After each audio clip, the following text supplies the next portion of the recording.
Obituaries, November 28, 2011. Lana Peters.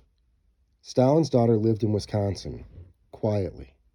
Soviet dictator's daughter dies in Richland Center nursing home. By Meg Jones of the Journal Sentinel.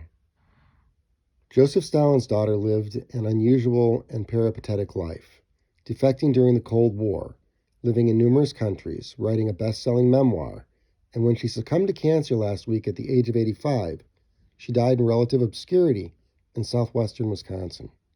Svetlana Alliluvia, who was known as Lana Peters since 1970, died of colon cancer November 22nd, Richland County Coroner Mary Turner said. She first came to Wisconsin in 1970, and though she traveled often, she returned to Wisconsin and lived here off and on after becoming a U.S. citizen, moving from Spring Green to Richland Center a few years ago. Peters ended up in Wisconsin through the intervention of Frank Lloyd Wright's widow. Olga Ivana Wright wrote her letters following her 1967 defection from the USSR, inviting her to visit Taliesin in Wisconsin and Taliesin West in Arizona. She was married 4 times, the last to William Leslie Peters, Wright's chief apprentice. The couple married in 1970 after knowing each other for only 20 days, and lived with Olga Ivana Wright at Taliesin West. Peters, known as Wes, had been married to Olga Ivana Wright's daughter, also named Svetlana, who died in a car crash in 1946. The couple divorced in 1973, with Lana Peters gaining custody of their young daughter, Olga, who now lives in Portland, Oregon. Peters gave a rare interview to the Wisconsin State Journal last year after a documentary about her life was released. The film was shown at the Wisconsin Film Festival. In the interview, she said she no longer thought about her famous father, the brutal Soviet dictator responsible for the death of millions before he died in 1953. As a teenager, she was devastated when her father sent a man she loved to a labor camp. She was upset when she wanted to study literature at a Soviet university, but her father insisted she study history. Quote, "He was a very simple man, very rude, very cruel," Peters told the Wisconsin State Journal. "There was nothing about him that was complicated. He was very simple with us. He loved me, and he wanted me to be with him and become an educated Marxist." Born in 1926, Alliluvia was the only daughter of Stalin, whose purges of political enemies and forced starvation led to the death of millions of Soviets. In the early 1940s, she drew his wrath when she fell in love with a Jewish filmmaker. An anti-Semite, Stalin sent the man to Siberia for 10 years. She married a different man in 1944, had a son, got divorced, married again in 1949, had a daughter, and got divorced. Then in 1963, she met an Indian man and fell in love again. The Soviet government refused to let her marry the man, and when he became seriously ill, refused to let her take him to India.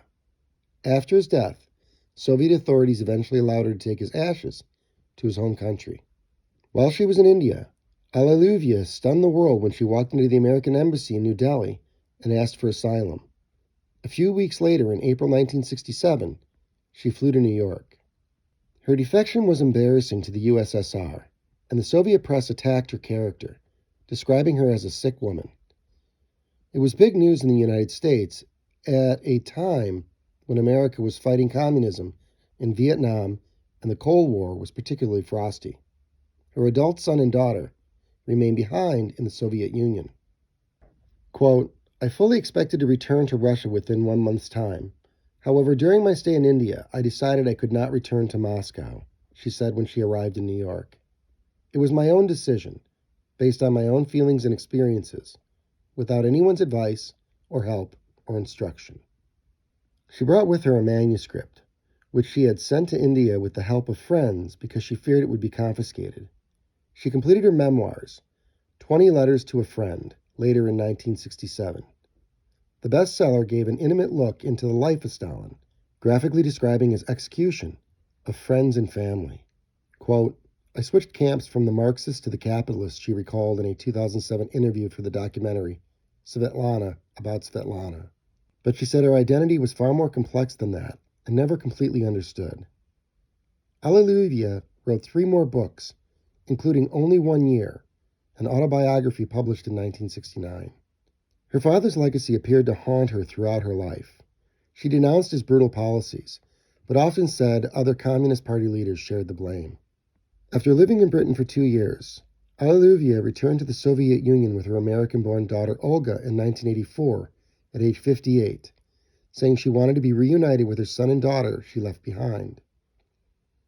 Her Soviet citizenship was restored, and she denounced her time in the U.S. and Britain, saying she never really had freedom. But more than a year later, she asked for and was given permission to leave after feuding with relatives. She returned to the U.S. and vowed never to go back to Russia. Her son died in 2008, and her Russian daughter is now a scientist in Siberia. Her American daughter, who changed her name to Charisse Evans, said in an email that her mother died at a Richland Center nursing home, surrounded by loved ones, but she declined to comment further. Last year, Peters told the Wisconsin State Journal that she enjoyed living in Richland Center, spending her days sewing, reading nonfiction books, talking to her daughter by phone, and listening to public radio. She also said she knew that she would never be able to shake her family history.